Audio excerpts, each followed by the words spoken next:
মৃদু হেসে মাস্ক নামিয়ে রোজার কপালে চুমু আঁকলো আসমান, তারপর হাত ধরে নিয়ে গেল তাকে প্যাসেঞ্জার সিটে তুলে নিজে ড্রাইভিং সিটে উঠে বসল। ইগনিশনে চাবি ঝুঁকে মোচড় দিতে চাপা ইঞ্জিনে গুঞ্জন তুলে চালু হলো তার জান্তব্য পোর্শে। গাড়িটা ঘুরিয়ে গ্যারেজ থেকে বেরিয়ে সড়কে নামলো আসমান, তারপর আরামদায়ক গতিতে অগ্রসর হতে আরম্ভ করলো। সঙ্গে চালু করা রেডিওতে কম্পনমান সঙ্গীত। মুহূর্তটি এতই মনোমুগ্ধকর এবং উষ্ণতায় পরিপূর্ণ যে রোজা কিংবা আসমান কোনো বাক্য বিনিময় করল না, বরং নীরবে উপভোগ করে গেল একে অপরের সান্নিধ্য। ওই দেখো পূর্ণিমার চাঁদ কি সুন্দর আমাদের অনুসরণ করে যাচ্ছে। হুম, খুব সুন্দর।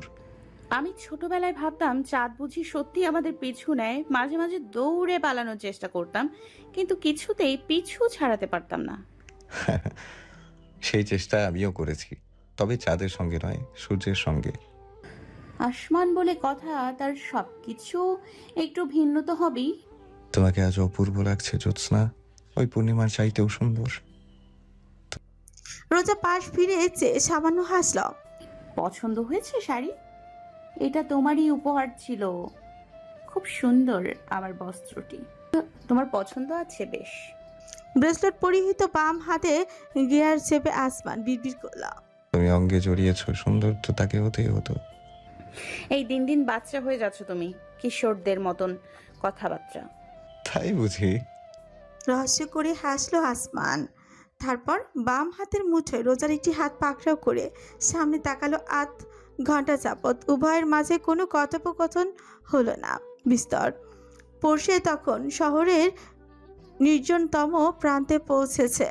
মহাসড়কে সূত্রপাত, আশেপাশে যানবাহনের চলাচল শূন্য, প্রায় জনমানবহীন সড়ক। গাড়ির মাঝে দুটি ভালোবাসাময় সত্তা, গগনে উদিত পূর্ণিম চন্দ্র। আর কি চাই? আজ রাত্রিবেলা হঠাৎ এমন লং ড্রাইভে যাওয়ার ইচ্ছা পোষণ করার কারণ জানতে পারি কি? সামনের সড়কের দিকে নজর আবদ্ধ করে মোলায়েম কণ্ঠে শুধালো আসমান। তার বাম হাতখানি পরম যত্নে মুঠোয় আবদ্ধ করে রেখেছে প্রেয়সীর হাত, অপর দক্ষ হাতে স্টিয়ারিং সামলাচ্ছে। রোজা পাশ ফিরে নিজের শখের পুরুষটির বাদামি ওভারসাইজড শার্টে আবৃত অবয়বের অবলোকন করলো প্রাণ ভরে, অতঃপর অধরে স্নিগ্ধ হাসি ফুটিয়ে জানালো, ব্যস্ততায় একান্তে সময় কাটানো হয় না, তাই ভাবলাম আজ আমরা তিনজন একান্তে কিছুটা মধুর সময় অতিবাহিত করি। আসমানের পা ব্রেকে প্যাডালে চেপেই বসলো। চারে জোরে ঘূর্ণনে কর্কশ আর্তনাদ তুলে জান্তব পড়শে থমকে গেল। জড়তার কারণে শরীর সামান্য সামনে ঝুঁকে এলো। সিটবেল্ট সুরক্ষা থাকায় সমস্যা হলো না। উদ্ভ্রান্তের ন্যায় পেছনের প্যাসেঞ্জার সিটের দিকে তাকালো আসমান। কেউ নেই, একদম শূন্য। এই সম্পূর্ণ নির্জন রাতে সড়কপথ এবং গাড়ি ধরিত্রী জুড়ে যেন শুধুই তাদের দুজনের অস্তিত্ব। রোজার দিকে ফিরল আসমান, জিজ্ঞেস করল, তুমি আর আমি দুইজন, তৃতীয় জন কোথায়? রুদ্ধশ্বাস হয়ে অপেক্ষা করল অমানিসা, তবে জবাব এলো না। এর পরিবর্তে তার অর্ধাঙ্গিনী অধরে নির্মল হাসিখানি আরো বিস্তৃত হলো। নয়ন বে এক ফোঁটা আবেগাস্র মুক্তোর দানার মতন আওয়াজ ছড়িয়ে গড়িয়ে নামল। চেয়ে থাকলো আসমান, হৃদস্পন্দন তার সম্পূর্ণ বিলীন হয়েছে যেন। বিনা কারণে দৃষ্টি ঝাপসা হয়ে আসছে। কঞ্চবে এক ভগ্ন আবেদন গর্জন তুলল তার। রোজা? রোজা নিজের শাড়ির আঁচল চেপে ধরল, মুচু পাখি ক্রন্দনরত কণ্ঠে জানালো। মেঘ আসছে। সম্পূর্ণ স্থবির হলো হৃদযন্ত্র, চিন্তাশক্তি লোপ পেল। শুধুমাত্র ঝাপসা অনুভূতির পাক। মেঘ আসছে সত্যি কি কোনো স্বপ্ন নয়, বাস্তব। বাস্তব কখনো রূপকথার চাইতেও স্বর্গীয় হতে পারে? বিশ্বাস করতে পারছে না হৃদয়। চেয়ে থাকলো আসমান, বরফখণ্ড হয়ে নির্বিকার। তার অভিব্যক্তি হিমালয় যেন শীতল থেকে আরো শীতলতর হয়ে উঠেছে। রোজা তার দিকে ফিরল, আলতো করে হাত স্থাপন করলো নিজের অদরে। সবুজাভ স্নিগ্ধতার আড়ালে তার অনামিকার অমানুষা খচিত আংটি চিকচিক করে উঠল। ঘোষণা দিল সে। তুমি বাবা হতে চলেছ আসমান। বারংবার প্রতিধ্বনি হলো বাক্যটি বর্ষার বাড়ি ধারার ন্যায়। বাবা তুমি আসমান, বাবা তুমি আসমান। স্টিয়ারিং থেকে খসে পড়লো হাত, শূন্যতা নিয়ে সামনে তাকালো আসমান। অদ্ভুত আধারে বিলীন সে। এরপর সহসাই পোর্শের দরজা খুলে গেল। কোনো কিছু উচ্চারণ না করে অমানিসা বেরিয়ে গেল বাইরে। সশব্দে আটকে দিল দরজা। অভ্যন্তরে রোজা হতবিহ্বল হয়ে পড়ল। নয়নের অশ্রু মুছে নিল তড়িৎ গতিতে। তার চাঁদ কি খুশি হয়নি? এই সংবাদ কি তার কাম্য ছিল না? কোথাও কি ভুল হয়ে গেল? অজানা আশঙ্কায় রোজার শরীর হিম হয়ে গেল। বেশ কয়েক মিনিট এলোমেলো চিন্তারা তার শান্তি কেড়ে নিল। আর সহ্য করা সম্ভব হলো না। দ্রুতই দরজা ঠেলে বাইরে বেরিয়ে এলো সে। তড়িঘড়ি করে গাড়ির সামনে আসতে আসমানের দৃশ্যপট যেন তার হৃদয় নিংড়ে নিল সম্পূর্ণ। আসমান সড়কের উপর হাঁটু মুড়ে বসে আছে, উভয় হাত মুখে ঢেকে রেখেছে লম্বাচে আঙ্গুলের ফাঁক গোলে। তার অশ্রু ফোঁটা চপচপ করে পিছলা সড়কের পরে অদ্ভুত চিত্রকর্ম তৈরি করে চলেছে। আসমান কাঁদছে। এবার সম্পূর্ণ শরীরের ভারই যেন ছেড়ে দিল। ভূমিতে মাথা ঠেকালো আসমান। উভয় হাত দুই পাশে আঁকড়ে গেল। আজর কাটতে থাকলো পাথুরে পথে। নীরব ক্রন্দন নয়, এবার অনুভূতির উদ্গীরণ ঘটল প্রচণ্ড বেগে। উচ্চ শব্দে কেঁদিয়ে উঠল আসমান। সম্পূর্ণ স্থির হয়ে তাকিয়ে রইল রোজা। কি অনুভব করছে সে বর্তমানে? ব্যাখ্যার অতীত। আসমানকে সে চোখের জল ফেলতে দেখেছে হাতে গোনা কয়েকবার, সম্পূর্ণ নিঃশব্দে, খুবই ক্ষীণ সময়ের জন্য। কিন্তু আজ এইভাবে হাহাকার তুলে কান্না কি আদৌ একজন মানুষের পক্ষে সম্ভব? ওই আর্তনাদ যেন ছিন্ন ভিন্ন করে দেয় অন্তরকে। কতটা অনুভূতি চাপা থাকলে, কতটা বিষাদ গোপন থাকলে, কতটা যন্ত্রণা অনুভূত হলে এমনভাবে ক্রন্দন সম্ভব, তাও আসমানের মতন এক অনুভূতি শূন্য নির্বিকার মেশিনের পক্ষে। কান্নার দমকে কাঁপছে আসমানের সর্বাঙ্গ। আরেকটু হলে সড়কে পাথুরে ঘর্ষণে তার হাত রক্তাক্ত হয়ে উঠবে। আর সম্ভব হলো না রোজার পক্ষে। দ্রুত এগিয়ে এলো, পাশে বসে পড়ে জোরালো বল প্রয়োগ করে আসমানকে টেনে তুলল। অশ্রুসিক্ত চেহারা, শুভ্রতার উজ্জ্বলের মাঝে লালচে অনুভব। রোজার নয়ন বেয়ে অশ্রু গড়াতে থাকলো। শক্তভাবে আলিঙ্গন করে নিল সে আসমানকে। যে সবটুকু উষ্ণতা বিলিয়ে শান্ত করতে চাইল অশান্তকে। দুঃখিত, আমি দুঃখিত আমার চাঁদ, তোমাকে কষ্ট দিয়েছি, ক্ষমা করে দাও। কেঁদো না প্লিজ, কেঁদো না। তুমি অসহায় লাগছে আমার, বড্ড অসহায়। রোজার পিছে জোরের সহিত চেপে বসলো আসমানের আঙুল। রীতিমতো বাচ্চাদের মতন কাঁদছে সে। রোজার কঞ্চ ভেঙে এলো। দুঃখিত, দুঃখিত প্লিজ চাঁদ। মেঘ, চমকালো রোজা। আলিঙ্গন ভেঙে আসমানের মুখ দুহাতে নিগুড়ো দৃষ্টিপাত ঘটালো। তখনও কাঁদছে অমানিসা আর বিড়বিড় করে বলছে, আমার সন্তান, আমি বাবা। ছন্নছাড়া শোনাচ্ছে শব্দগুলো, কিন্তু রোজার বুঝতে একটুও বেগ পেতে হলো না। সম্মতি জানালো সে উদ্গ্রীব হয়ে।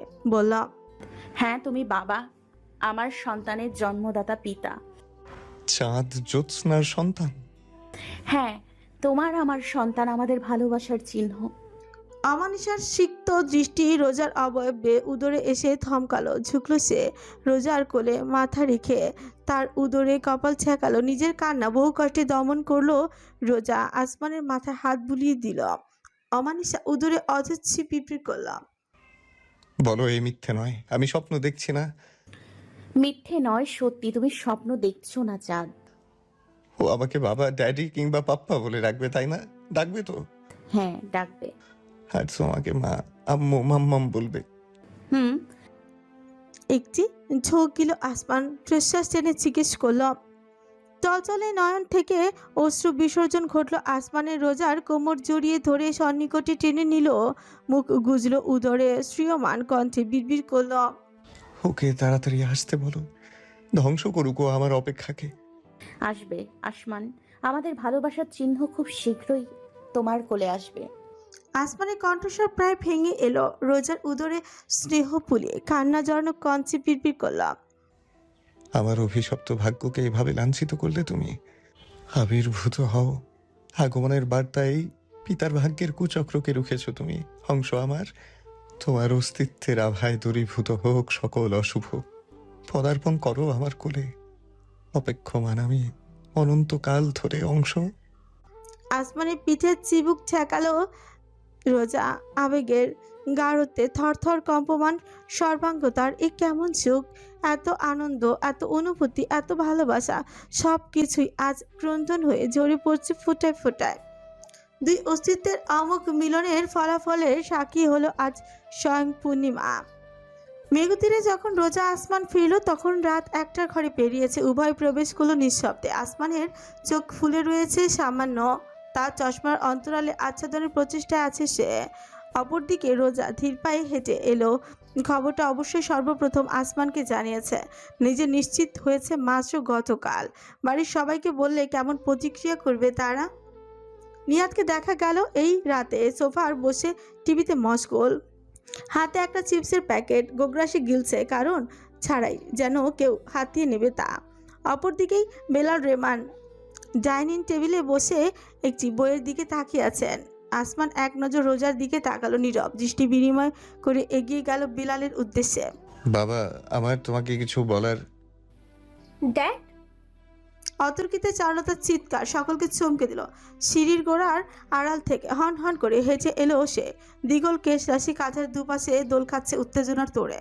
বিলালের সামনে এসে থামলো সে, কোমরে 2 হাত রেখে শান্ত অথচ জোরালো কণ্ঠে জানালো, আমি রাজি, বিয়ে করব। বিলাল এমন অতর্কিত ঘোষণায় ফরকে গেল। আসমানও, রোজা এবং নিহাত উভয় ভ্রু উঁচু করে বিস্মিত দৃষ্টিতে তাকিয়ে আছে। বিলাল কণ্ঠ পরিষ্কার করে বললেন, ভালো সিদ্ধান্ত বেবি। পছন্দ হয়ে গেছে তাহলে কাউকে? কে? প্রফেসর? বিজনেসম্যান? কাকে বিয়ে করতে চাও তুমি? 1 সেকেন্ডও দেরি করলো না চারুলতা। শটান হাত তুলে সোফায় বসে চিপস খেতে খেতে নাটক দেখতে উৎসাহী নিহাতকে নির্দেশ করে তৃপ্ত কণ্ঠে জানালো, আমি ওই চট্টলার পাগলুটাকে বিয়ে করতে চাই।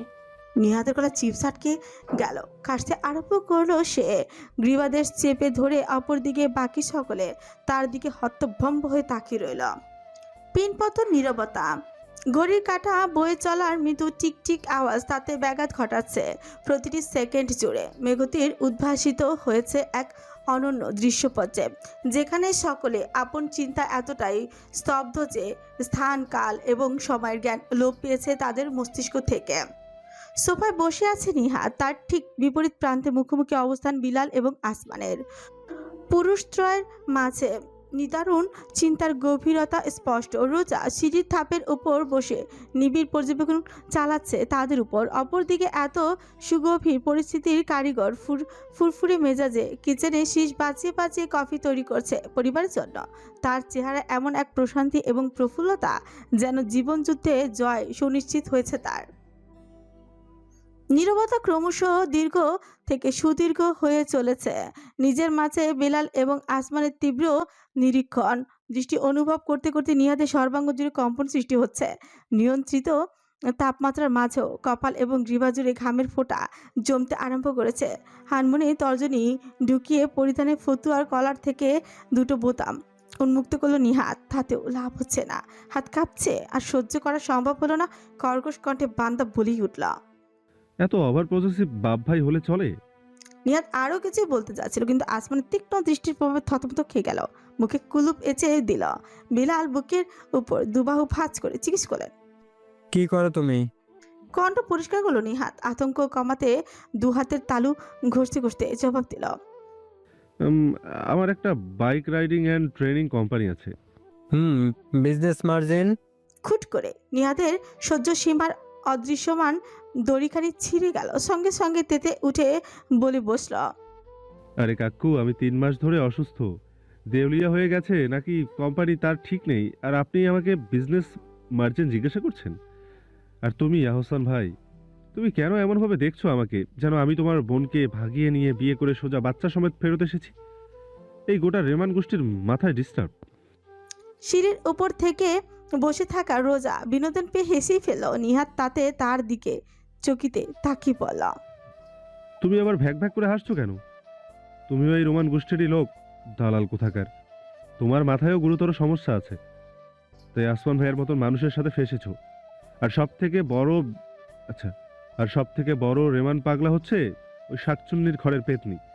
ভেবেছে আমার পিছনে বাপ ভাই লেলিয়ে দেবে। ওকে পাবনায় পাঠান এক্ষুনি, না হলে কয়েকদিন পর রাস্তায় পাগলি হয়ে যাবে। দেখবেন তখন মোড়ে মোড়ে দাঁড়িয়ে আল্লাহ গো 2টা ভিক্ষা দেন গো বলে চেঁচাচ্ছে। রোজার হাসি মুহূর্তে মিলিয়ে গেল। ফ্যালফ্যাল করে সে চেয়ে থাকলো। নিহাত কোনো রকমে কারো পরোয়া না করেই সোফা থেকে উঠে দাঁড়ালো, কোমরে 2 হাত রেখে উচ্চ শব্দে ব্যক্ত করলাম, বেলাল রেহমান এতক্ষণ যাবৎ বহু কষ্টে স্বাভাবিক অভিব্যক্তি ধরে রাখলো। নিহাদের পাগলাটে স্বভাবের দরুন তা সম্ভব হল না। ফিক করে হেসে উঠলেন তিনি।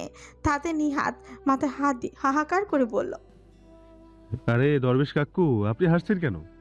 আপনার কলিজার টুকরো মেয়েটা আহাম্মক হয়ে গিয়েছে। আপনার খুশি লাগছে তাতে? ধরুন ওটাকে এক্ষুনি ধরে বেঁধে অক্সফোর্ডের প্রফেসরের সঙ্গে বিয়ে প্রদান করলেন, বিদায় করে দিলেন।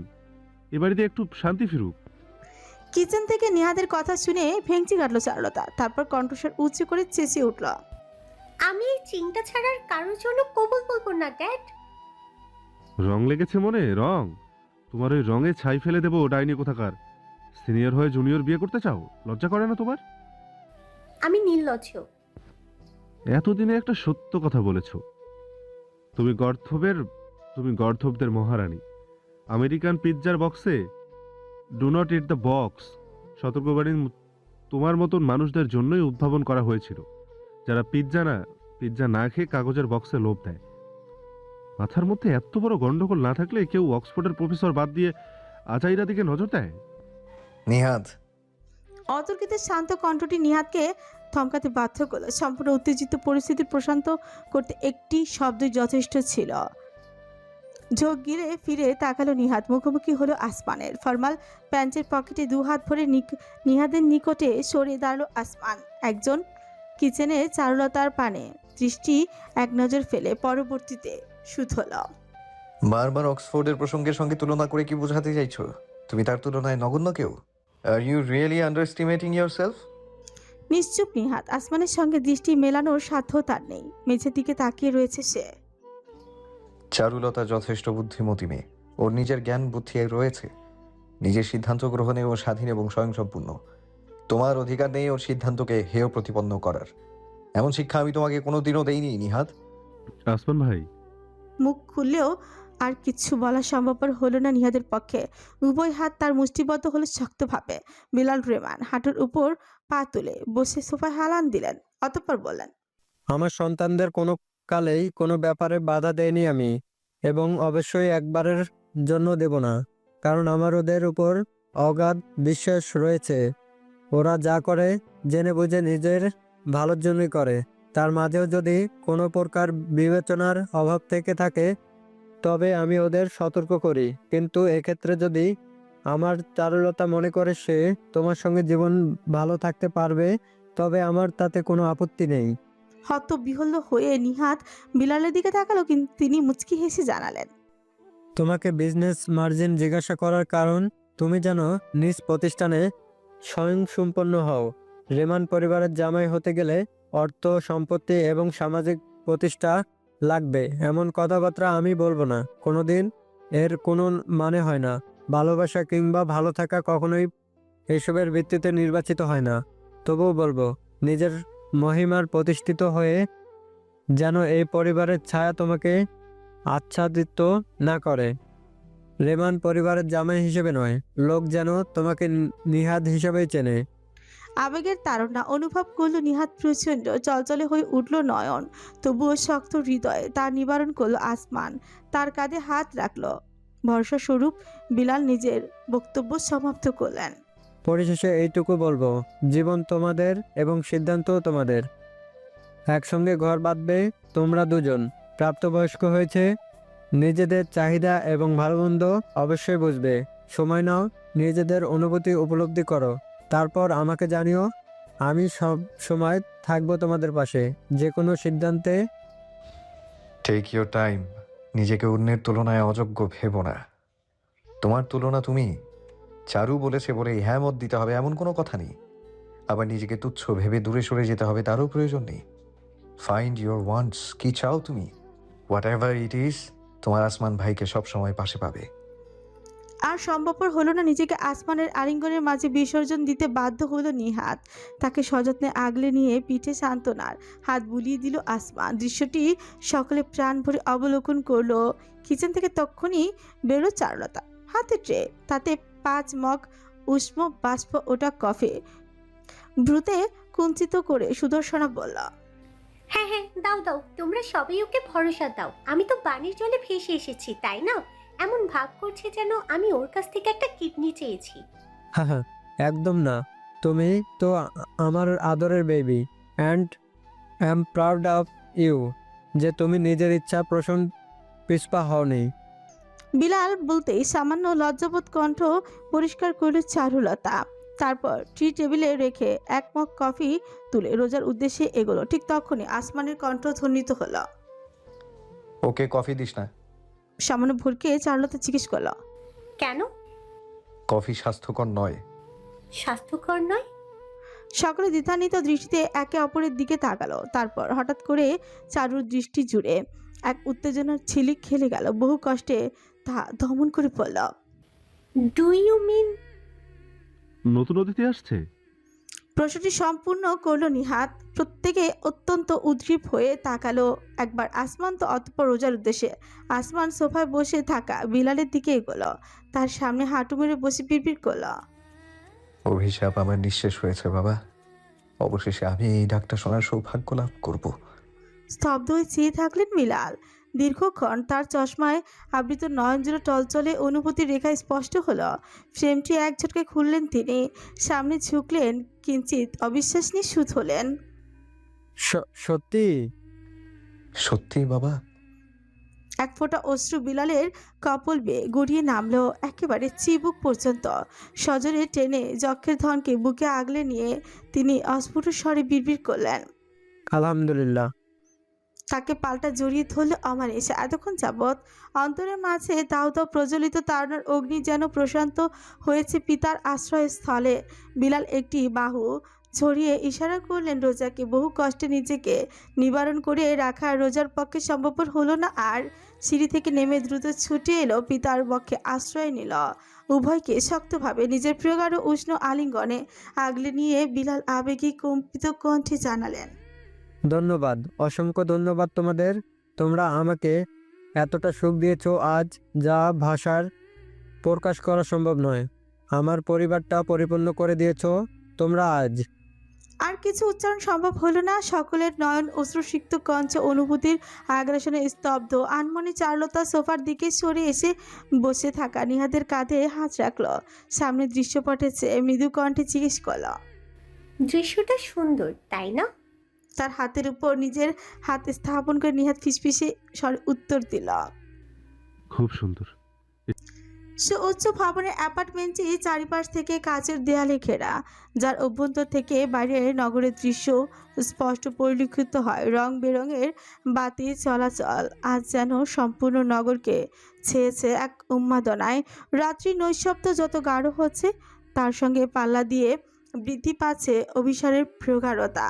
ভিন্ন কায়দায় এক অনুভূতি, যন্ত্রণার মাঝে সুখের সঞ্চার। মাদকের চাইতেও আসক্তির। রাত্রির একদম অন্তিম প্রহর পর্যন্ত একে অপরের অস্তিত্বের আগ্রাসী লোপাটে লিপ্ত থাকলো দুটি সত্তা।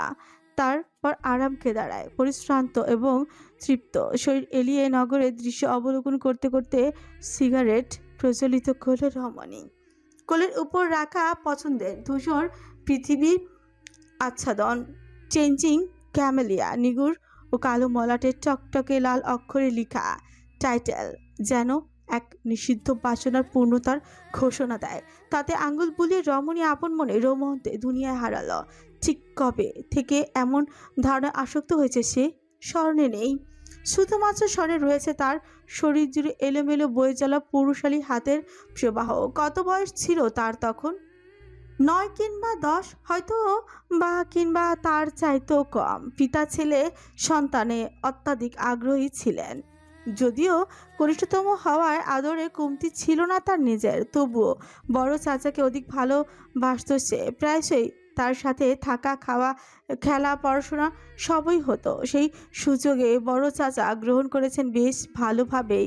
এখনও হৃদয় আবেশিত হয়ে পড়ে আধার ঘরে ঘুম পাড়িয়ে দেওয়ার বাহানায় কীভাবেই গভীর থেকে গভীরতর স্পর্শ বুলিয়ে দিতেও লোকটি তার সর্বাঙ্গ জুড়ে। প্রশ্ন করতো সে শিশুসুলভ ভাষায়, এসব কেন? উত্তর আসতো, এইসব ভালোবাসার স্পর্শ এবং অত্যন্ত স্বাভাবিক। তাকে যেই ভালোবাসবে সেই এইভাবে স্পর্শ করবে। নিজের তৃষ্ণা মেটাতে অন্তরে এক বীজ পুঁতে দেওয়া হয় শিশুটির, ধূসর অনুভূতির বীজ। কি সঠিক কি বেঠিক সে কোনোদিন সেই শিক্ষা লাভই করেনি পুস্তকের বাইরে। বাবা, চাচা, ভাই সকলের নারী লোলুপতা এবং বেঠিককে জোর ক্ষমতায় প্রতিষ্ঠার পূর্ব সমূহ উপলব্ধি করেই বড় হয়েছে সে। জগতের সকল বেঠিক তখন স্বীকৃতি পেয়েছে তার নিকট স্বাভাবিক হিসেবে। অতঃপর জীবনে এলো কৈশোরের আবেগময় অধ্যায়। এক শুভ্রতার মায়ায় আচ্ছন্ন হয়ে পড়ে সে সম্পূর্ণ। যেই তোমাকে ভালোবাসবে সেই তোমাকে এইভাবে স্পর্শ করবে। বাক্যটি যথার্থতা নিয়ে প্রতিষ্ঠিত হয়েছিল তার অস্তিত্বে। ভালোবাসা, তবে স্পর্শ, গভীরতম স্পর্শ। হ্যাঁ, ভালোবাসা চাই তার, অর্থাৎ স্পর্শ চাই তার। ততদিনে বিকৃত বিনোদন এবং অতিরিক্ত মডার্ন বন্ধুবান্ধবের কল্যাণে চাহিদা বেড়েছে, তার সঙ্গে ধুরন্ধর বুদ্ধিও। শুভ্রতার নিকট থেকে ভাইসুলভ স্নেহের বদলে অতিরিক্ত কোনো আগ্রহ আদায় করতে ব্যর্থ হয়ে হৃদয় তার নিষ্পিস করতে থাকে। ভাই, না না, এর থেকেও অধিক কিছু চাই তার।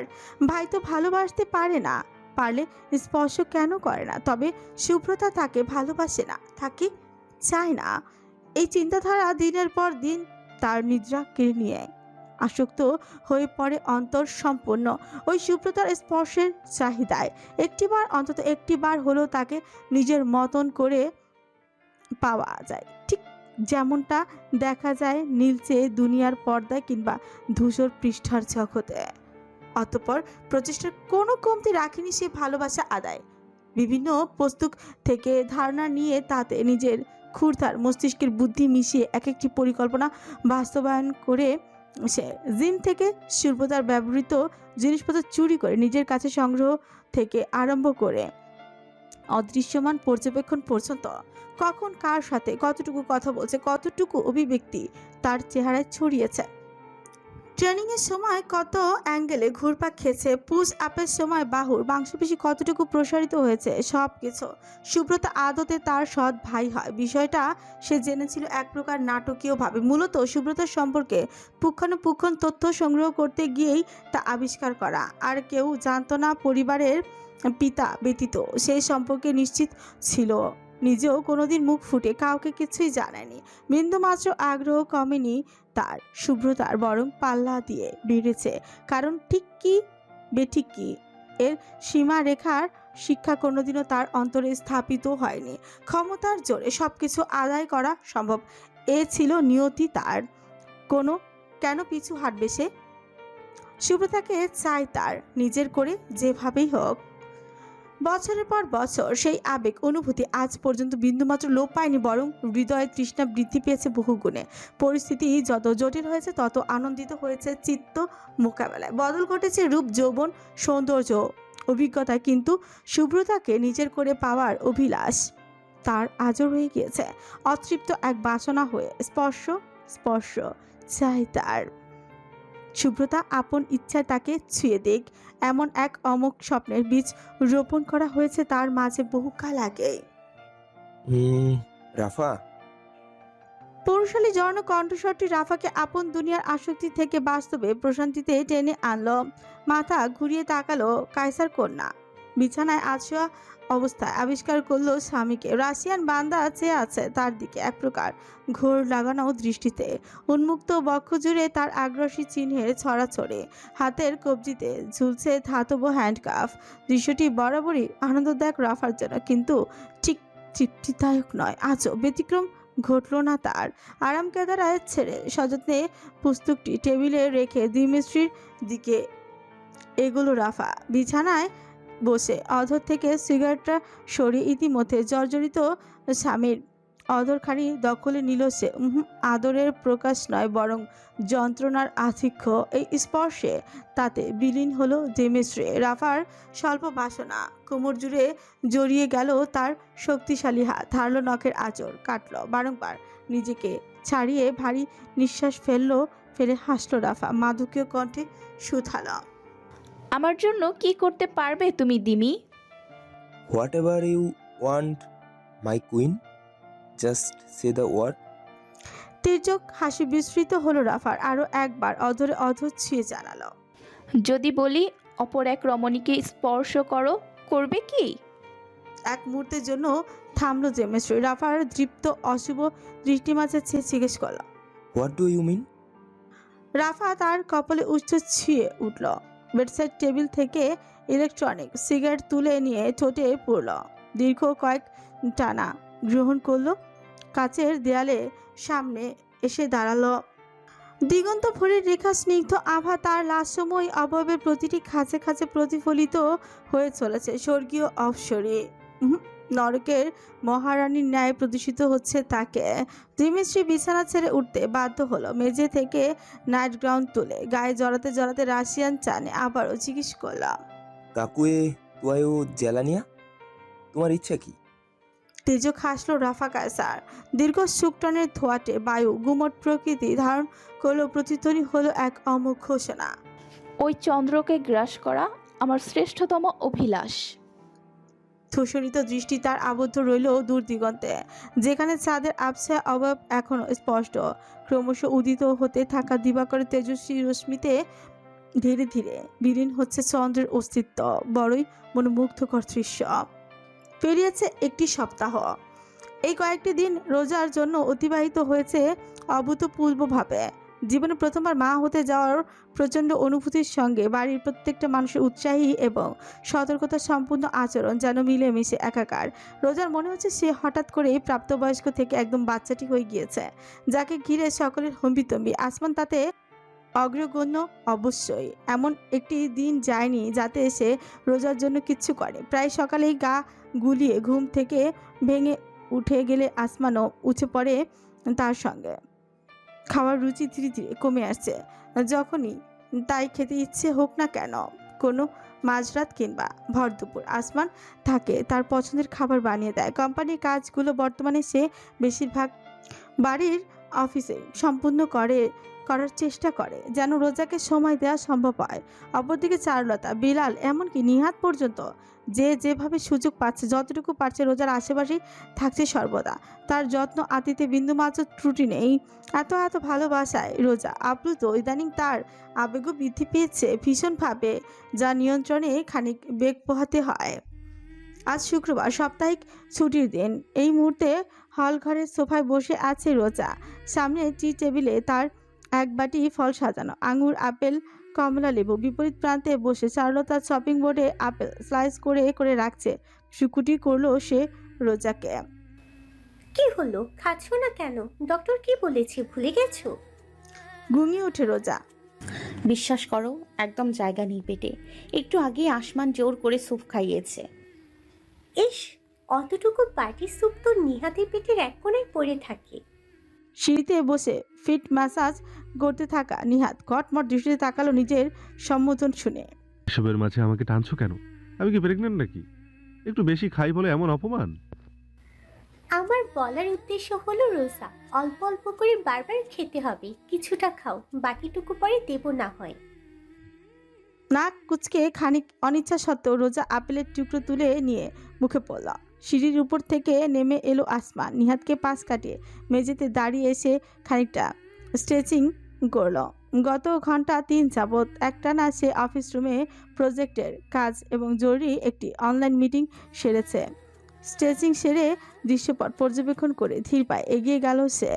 সোফায় রোজার পাশেই বসলো। একটি হাত উদরে স্পর্শ করে স্নেহ বুলিয়ে বলল, এখন কেমন লাগছে? ভালো। তোমার কাজ শেষ? আর কিছু খেতে চাও কিংবা কিছু করতে চাও? না না না, আমি ঠিক আছি একদম। চারুলতা মাথা হিলিয়ে আসমানকে প্রশ্ন করল, তোর ক্ষুধা লেগেছে? খাবি কিছু? সকাল থেকে কিছুই তো খাসনি। বইয়ের সাথে তাল মিলিয়ে চলছিস নাকি? কিন্তু হাসলো আসমান, মাথা দুলালো। কিউকাম্বার স্যান্ডউইচ করেছিলাম, দেবো? দে। চারুলতা কিচেন থেকে একটা প্লেটে 2টো স্যান্ডউইচ এবং টমেটো সস নিয়ে এলো, আসমানকে দিল। তার সাদরে গ্রহণ করে কামড় বসালো অমানিসা। চারু নিহাতের দিকে তির্যক তাকিয়ে শুথল। তোমাকেও দেবো নাকি? মুখ দিয়ে তো পানি করাচ্ছে। আমাকে কি গোপাল ভাঁড় মনে হয়? হ্যাঁ, যাকে কিছুটা খাবার দান খয়রাত করা হয়। তোমার খায়রাত গ্রহণের মতন দুর্দিন আমার আসেনি। মুখ ফিরে নিল নিহাত, কিন্তু চারুলতা একটি স্যান্ডউইচ এগিয়ে দিতে এক ছোবলেই তা পাকড়াও করে মুখে ঢুকালো। এটা কি হলো? কেউ যেচে যেচে দিতে এলে তাকে মানা করতে নেই। একটা মাত্র কাদায় কালো মন তোমার, তাকে খান খান করে দিতে বাচ্ছে। চাটি গেল নিহাত, বিপরীতে খিলখিল করে হেসে উঠল। অপরদিকে আসমান একদম স্থবির হয়ে গিয়েছে, না খেয়ে এক দৃষ্টিতে আধ খাওয়া স্যান্ডউইচের দিকে চেয়ে আছে সে। ব্যাপারটি খেয়াল করে রোজা জিজ্ঞেস করলো। কি ব্যাপার, কোনো সমস্যা? জবাব এলো না। আসমান নিঃশব্দে বাকিটুকু রেখে দিল প্লেটে, দু হাতে মুখ ঢেকে ফেলল। বিষয়টি নিহাত এবং চারুলতাও খেয়াল করেছে। হাহাকার করে নিহাত বলল, প্লিজ বলো না, এই পেতনি আমাদের বাসি স্যান্ডউইচ খাওয়াচ্ছে। এই ডায়েরি, কি মিশিয়েছো এতে যে আসমান ভাইয়ের মতন মানুষ এমন প্রতিক্রিয়া করে? আমি আমি তো কিছু করিনি। ফরকে গেল চারু। সে সত্যিই বুঝতে পারছে না কি হচ্ছে।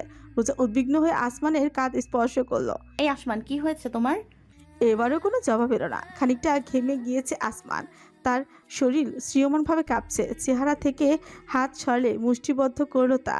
তারপর সকলকে হতভম্ব করে দিয়ে তড়া করে উঠে দাঁড়ালো। এক ছুটে সিঁড়ি বেয়ে উঠে গেল দোতলায়। বাকিরা অনুসরণ করলো তাকে।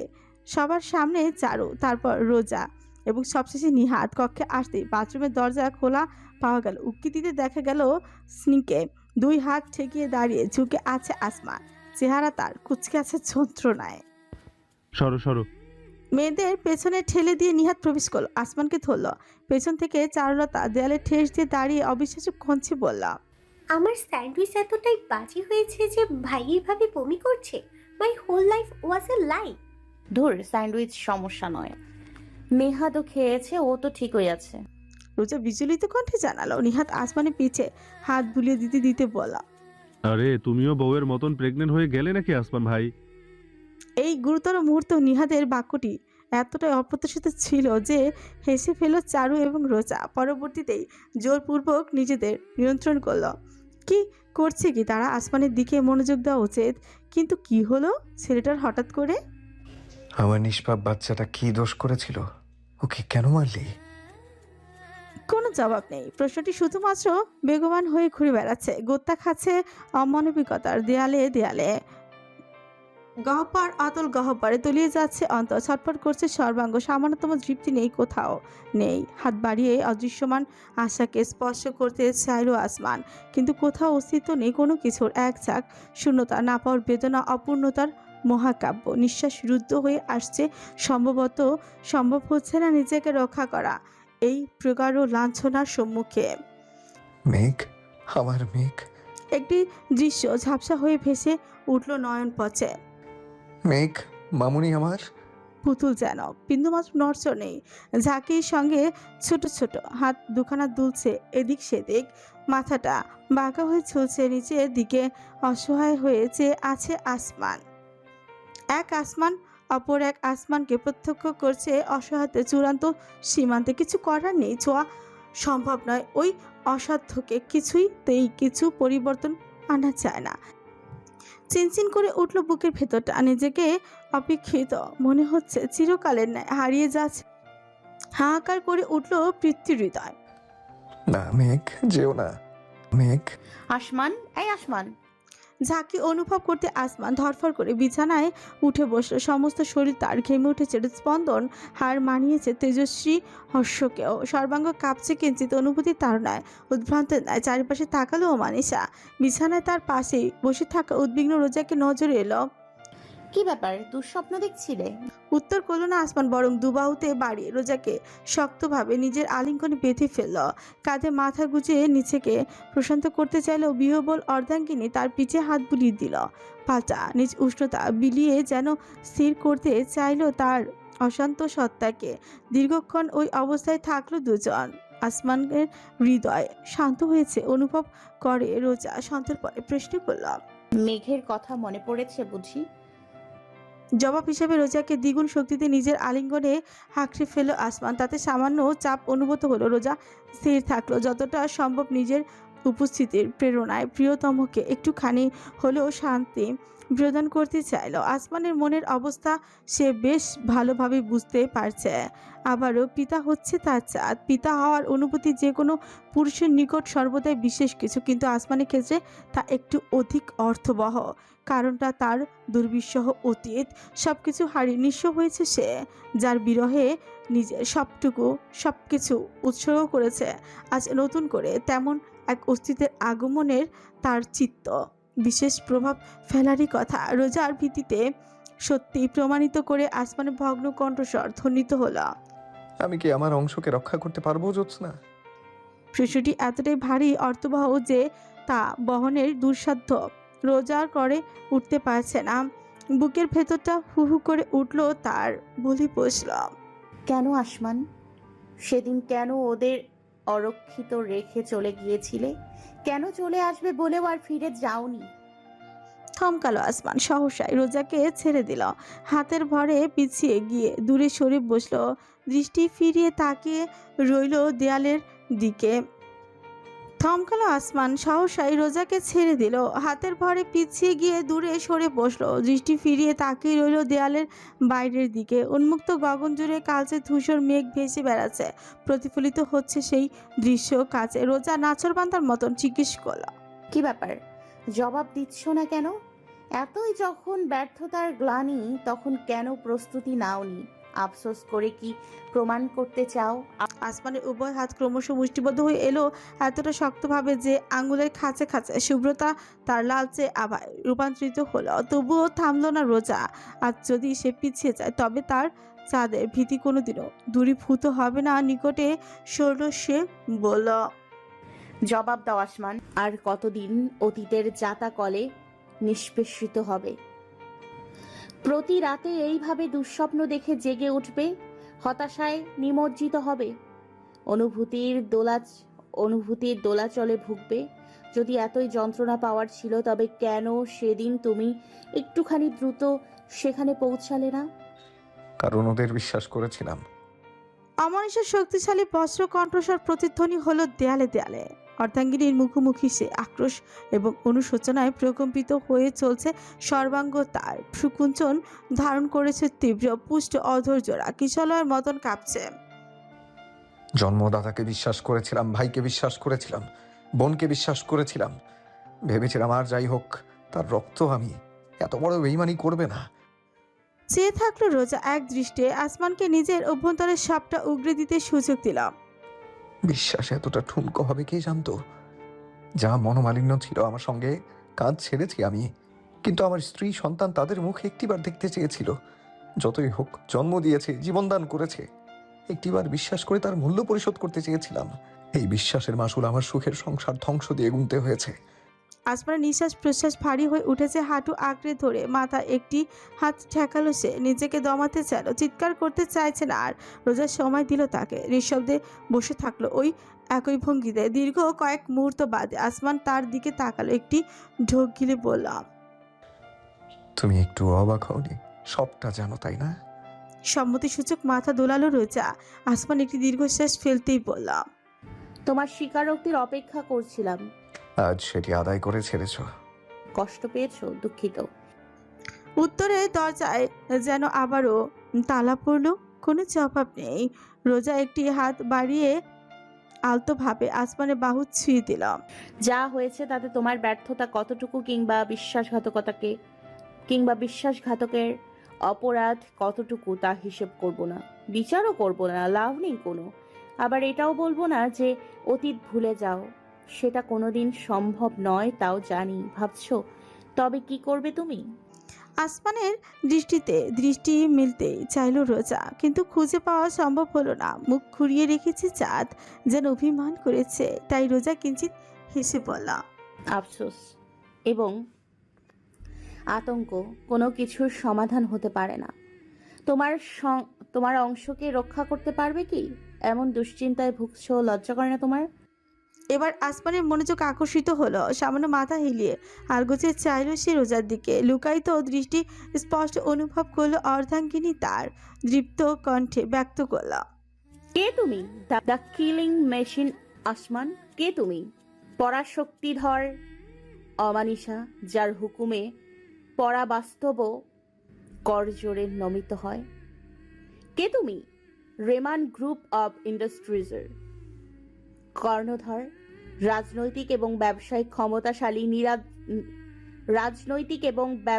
ক্ষমতাশালী নীলাদ্রুর রেমান নীল নিজের সম্পর্কে এক বিন্দু সন্দেহ পোষণের পূর্বে কোথায় তোমার অবস্থান ভাবা উচিত? বলছো তোমার অংশকে রক্ষা করতে পারবে না? তোমার হিম শীতল অটল হিমালয়ের রক্ত পিপাসু দৃষ্টি মোকাবেলা করে কোনো অশুভ তোমার অংশের দিকে চোখ তুলে তাকাতেও দুঃসাহস করবে না। এমনি এক কিংবদন্তি নেমেছিস তুমি। রোজার প্রতিটি বাক্য যেন আসমানের হৃদয়ে করাঘাত করল দারুণভাবে। ঐন্দ্রজালিক অস্তিত্বের উপলব্ধি, নিজেকে বেসামাল অনুভূত হচ্ছে। নিজেকে সন্দেহ করেছিল সে আদতেই, কিন্তু কেন? ক্ষমতাকে কুক্ষিগত করেছে সে, প্রতিষ্ঠিত করেছে আপন রাজত্বের প্রভাব, প্রতিজ্ঞা নিয়েছে জাল হয়ে রক্ষা করার পরিবারকে। তবে এই দোলাচল কেন? মনি এক কিংবদন্তি নেমেছিস তুমি। আমি কি আমার অংশকে রক্ষা করতে পারবো? কথাটি এমন নয়, বরং এমন হওয়া উচিত যে হ্যাঁ আমি পারবো। আমি আমার অংশকে আপন ধ্বংসাধিপত্যের থেকে রক্ষা করার ক্ষমতা রাখি। সম্পূর্ণ রোজার দিকে ফিরে চাইল আসমান, তাকিয়ে রইল বরাবর প্রজ্বলিত তারকা খচিত ওই নয়ন মাঝে। এহেন আত্মবিশ্বাস আমার উপর। এই আত্মবিশ্বাস আমার আপন পূর্ণতার উপর। তুমিই যে সেই পূর্ণতার চাঁদ। সন্নিকটে সরে দ্বিতীয় দফায় রোজাকে আলিঙ্গনে বাঁধল আসমান। এবার প্রশান্তির আশা নয়, প্রগাঢ় আবেগে তাকে পাল্টা আলিঙ্গন করে রোজা জানালো, ভয় পেও না চাঁদ, তোমার সঙ্গে বিনাশ মানায়, ভীতি নয়। আগে তো তুমি একা ছিলে, একক বিনাশক হয়ে ধ্বংস রঞ্চে বিশ্বাসঘাতকের। এবার আমি আছি, চারুলতার মতন বোন, নিহাদের মতন ভাই এবং বিল্লাল রেমানের মতন একজন বটগাছ সমতুল্য আশ্রয়স্থল রয়েছে তোমার সঙ্গে। তোমার আমার ভালোবাসার পরিণয় গোটা একটি পরিবার আছে তোমার সঙ্গে। ভয় কিসের? ঐক্য কখনো হারে না। আমার ভাগ্য আদতে অভিশপ্ত নাকি উদার, সেই দ্বিধাদ্বন্দ্ব কোনোদিনও কাটবে না আমার। এই ভাগ্য যদি একটা মুদ্রা হয়, তবে তার এক পিঠে অভিশাপ এবং অপর পিঠে তুমি। হাসলো রোজা সামান্য। কথা দিয়েছিলাম তোমার অভিশপ্ত ভাগ্যকে মোকাবেলা করব আমি। এই প্রতিজ্ঞা আমার শেষ নিঃশ্বাস পর্যন্ত বহমান থাকবে। মুখ তুলে রোজাকে নিকটে টানলো আসমান, এক লহমায় অধরে অধর যুক্ত করলো। কোনো কোমলতা নেই, ভালোবাসার তীব্র আস্বাদন। অর্ধাঙ্গিনীও সাড়া দিল তার একই অনুভূতিতে। ক্রমশ নিম্ন পানে ঝুঁকলো আসমান, উদরে পৌঁছে তাতে প্রগাঢ় চুম্বন স্থাপন করল। অংশ আমার, নিজেকে নিয়ে সন্দেহ পোষণে আমি দুঃখিত। তোমার অপেক্ষায় আছে এই পিতার অন্তর। অবসান করো এই অশুভতার। প্রতিজ্ঞা করছি, রক্ষা করব তোমায়, তোমার জন্মদাত্রীকে, নিজের শরীরে প্রবাহমান অন্তিম রক্তবিন্দু পর্যন্ত। আসমানের মাথায় হাত বুলিয়ে দিল রোজা সযত্নে। তার দিকে চেয়ে অমানিসা বলল, ধন্যবাদ জানানো হয়নি তোমাকে। কিসের ধন্যবাদ? আমাকে জীবনের সর্বশ্রেষ্ঠ উপহার প্রদানের জন্য ধন্যবাদ। সেটা কি তোমার অংশের আগমন সংবাদ? জ্যোৎস্না ও জ্যোৎস্নার অংশ দুটোই। একে অপরের দৃষ্টি মাঝে বিলীন ঘটালো চাঁদ এবং জ্যোৎস্নার। হাতের আঙুলের ভাঁজে ভাঁজে শক্তভাবে চেপে গেল তার আঙুল সমূহ, জানান দিল ঐক্যবদ্ধ অবস্থানের। যাই হয়ে যাক না কেন, মোকাবেলায় পিছুপা হটবে না অস্তিত্ব তাদের। মেঘতির ভবনের পাশে বাগান জুড়ে পোড়ামাটির ইটের তৈরি পথ রয়েছে, মসৃণ নয়, একেবারে বন্ধুরও নয়। দুপাশের ফুলের গাছের মাছ দিয়ে চলাচলের ব্যবস্থাটুকু নজর করা বটে। তবে আজ সেই পথ ধরে এলোমেলোভাবে এগিয়ে যাচ্ছে একটি গিটারযুক্ত বাইসাইকেল, পরিধানে হেলমেট, দুহাতে ফিঙ্গারলেস গ্লাভস এবং সুদর্শন চেহারায় দৃষ্টি জুড়ে কঠোর মনোযোগ। নিজের ভারসাম্য রক্ষার চ্যালেঞ্জ নিয়েছে নিহাত, যেভাবেই হোক সফল হতেই হবে তাকে। দুপায়ে প্যাডেল চাপতে সামান্য কষ্টই হচ্ছে, তবুও নাচরবান্দা সে বক্রভাবে হলেও এখনো পর্যন্ত নিজের নিয়ন্ত্রণ ধরে রেখেছে। পিছনে সতর্কত দৃষ্টিতে রেখে হেঁটে আসছে চারুলতা। সপ্তম চক্কর পূর্ণ হতেই অতি উত্তেজনা এক হাত তুলে নিহাত ছঙ্কার তুলল। ইয়াহু, এবার আমার বাইক চালানো ঠেকায় কে? অতি উত্তেজিত হইও না। চারুলতার প্রতিক্রিয়ার মুখ ভ্যাংচালো নিহাত। জিভ বের করে বলল, হিংসা হয়? আফসোস হয় তোমার মতন একটা মাথা মোটা পাল্লাই পড়েছি বলে। আমি পড়তে বলেছি? কেউ যেচে যেচে হাড়ি কাঠে মাথা দিতে চাইলে আমি এতটা ভদ্র নই যে ফিরিয়ে দেব। সাইকেল থামাও, অনেক হয়েছে। কেন, তোমার জলে? খুব চলে। কি জলে? পরাণ জলে জবাবের আশায়। আজ পর্যন্ত তো এলো না। ওটা গ্যাস্ট্রিকের জলনি, ওষুধ খাও। সাইকেল ঘুরিয়ে তীর্যক হাসল নিহাত। তেলে বেগুনে জ্বলে উঠলো তাতে চারুলতা। ধমকে বলে উঠল, এই ছেলে, কি পেয়েছো কি আমাকে? তোমার দাসী নাকি গৃহপালিত পশু যে সব সময় আশেপাশে লেজ নাড়িয়ে খুরখুর করে বেড়াবে? কতদিন ঘোরাতে চাও আমাকে? তোমার লেজও আছে? কই দেখি। নিহাদের মিছিমিছি বিস্ময় প্রকাশে বিনা কারণে চারুলতার কপালে লালিমায় আচ্ছাদিত হলো।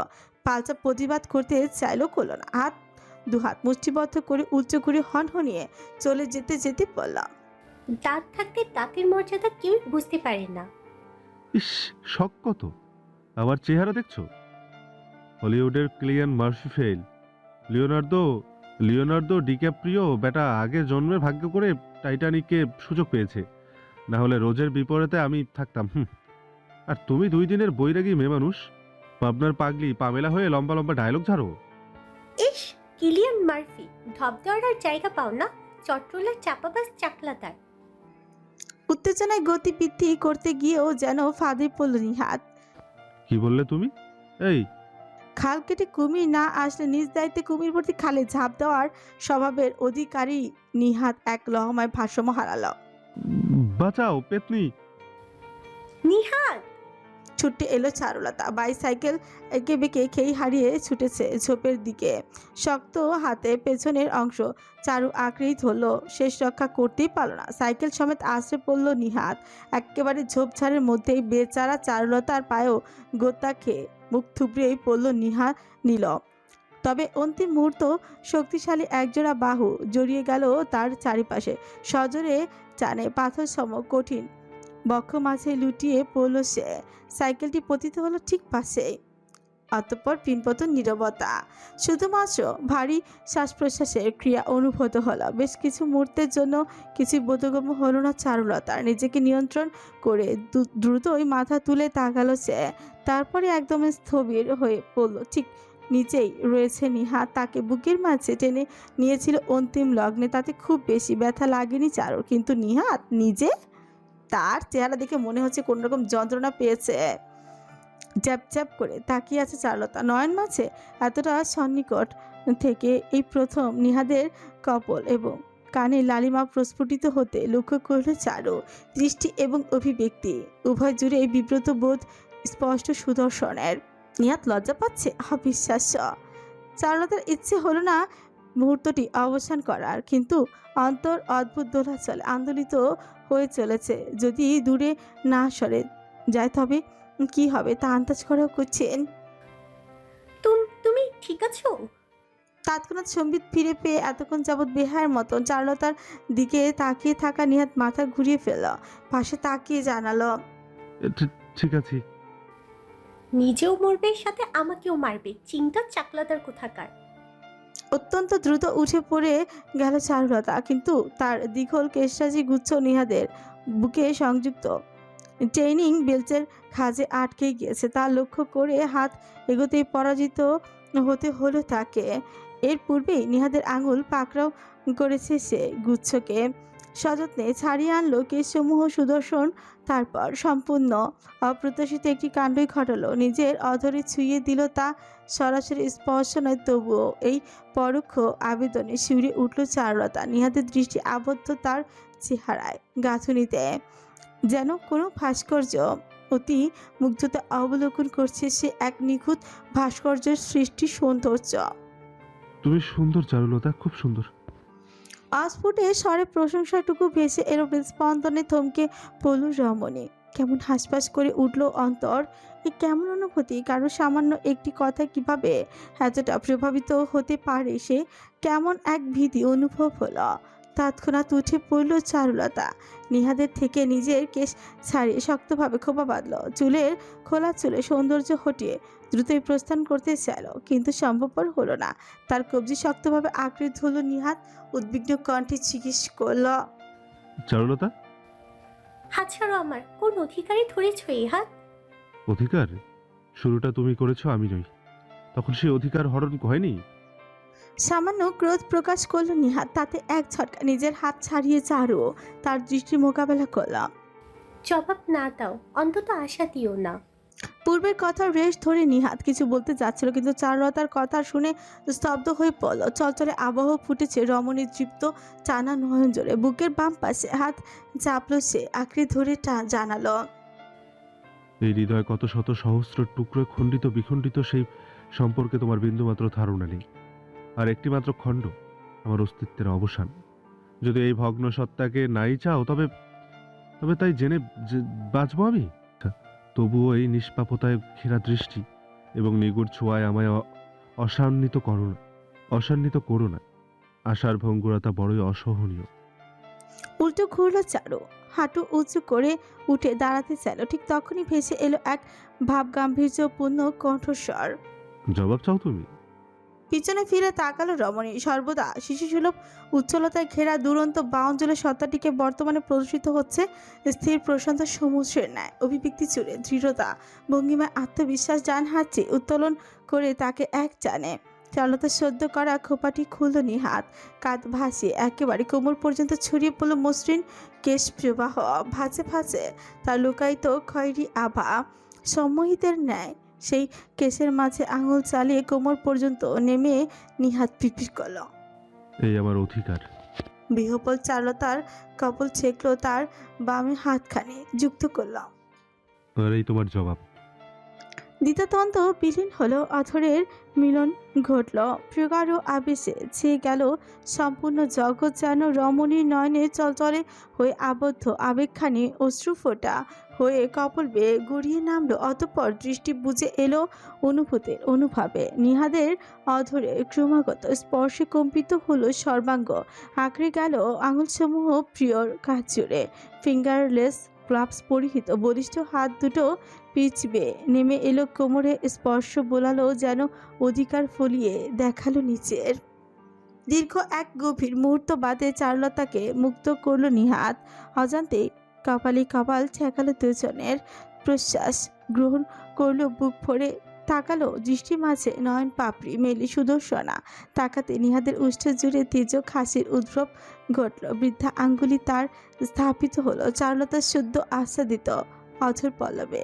নিজের কর্মে সন্তুষ্ট এমন ভঙ্গিতে আবেগজনক কণ্ঠে সুত হলো, এর চাইতো স্পষ্ট জবাব প্রয়োজন। স্পষ্টত ঝোঁক গেল চারুলতা। আর সহ্য করা সম্ভবপর নয়। এক ধাক্কায় নিহাতকে নিকট থেকে সরিয়ে উঠে পড়ল, ছুটল বাড়ির অভ্যন্তরে ঊর্ধ্বশ্বাসে। একবারও তার পিছনে ফিরে তাকালো না। অপরদিকে কিঞ্চিত বিস্মিত হয়ে তখনও ঝোপের মাঝে বসে থাকা নিহাত তার চলে যাওয়ার পথে তাকিয়ে থাকলো দীর্ঘক্ষণ। শেষে দৃশ্য রমণীর অধরের প্রস্ফুটিত লজ্জামাখা হাসিখানা তার নজর এড়ায়নি। সেই হাসি সংক্রমিত হলো নিহাদের মাঝেও। দুহাত মাথার পেছনে গুজে সে চিত হয়ে শুয়ে পড়ল ঘাসে আচ্ছাদিত ভূমিতে। দৃষ্টি সুদূর গগন পানে। অন্তরে এক অদ্ভুত প্রশান্তি অনুভূত হচ্ছে, তার সঙ্গে সুতীব্র সুখের অনুভূতি। চিকিৎসকের চেম্বারে টেবিলে বিপরীত প্রান্তে বসে আছে আসমান এবং রোজা। সাপ্তাহিক চেক আপের জন্য এসেছে তারা। চেয়ারের শির দ্বারা টান টান করে বসে মধ্যবয়স্ক মহিলা চিকিৎসক নোটপ্যাডের পৃষ্ঠা জুড়ে অত্যন্ত দ্রুতগতিতে কিছু লিখে চলেছেন। তা লক্ষ্য করে বিনা কারণে অস্বস্তি বোধ করছে আসমান। সেদিনে সেই ঘটনাটি রোজার চিকিৎসক পর্যন্ত টেনে এনে ছেড়েছে। ওই দিন ওইভাবে বমি হওয়ার পরে আসমানের খাবার দাবারও নিয়ে সমস্যা হচ্ছে। গা গোলানো ভাব এবং অতিরিক্ত ক্লান্তি যেন নিত্যসঙ্গী। প্রথমবার ফুড পয়জনিং ধরে ব্যাপারটা উপেক্ষা করা গেলেও আর সম্ভবপর নয়। সকলের জোরাজোরিতে চিকিৎসককে জানাতে বাধ্য হয়েছে সে এবং রোজা উভয় বর্তমানে খানিক উদ্বিগ্ন হয়ে মন্তব্যের অপেক্ষা করছে। অবশেষে অপেক্ষার অবসান ঘটিয়ে চিকিৎসক মাথা তুলে তাকালেন। তার আঙুলের ফাঁকে ঝুলন্ত কলম, চেহারা জুড়ে বিস্তৃত হাসি। দুশ্চিন্তার কোনো বিষয় নেই মিস্টার নীল, আপনি প্রেগন্যান্সি সিনড্রোমে ভুগছেন। হোয়াট? ফেল করে তাকিয়ে থাকলো আসমান, দৃষ্টি জুড়ে তার অবিশ্বাস। এ কেমন করে সম্ভব? তবে কি নিহাত সত্যি বলেছিল? সে কি তবা তবা, তা কি করে হয়? এমন তাজ্জব কথা কল্পনাযোগ্যও নয়। রোজার দিকে তাকালো সে, বেচারি নিজেও বিস্ময় চূড়ান্ত পর্যায়ে রয়েছে। তাদের প্রতিক্রিয়া লক্ষ্য করে চিকিৎসক শব্দ করে হাসলেন। এত চিন্তিত হওয়ার কোনো কারণ নেই, বললাম তো। এটা আপনারা যেমন ভাবছেন তেমন বিষয় নয়। মেডিকেলের ভাষায় একে বলা হয় কোভিড সিনড্রোম। এটি একটি মানসিক এবং শারীরিক প্রতিক্রিয়া, যেখানে একজন পুরুষ, বিশেষ করে যিনি শীঘ্রই পিতা হতে চলেছেন, তার সঙ্গীর গর্ভাবস্থার সাথে সম্পর্কিত কিছু উপসর্গ অনুভব করতে পারেন।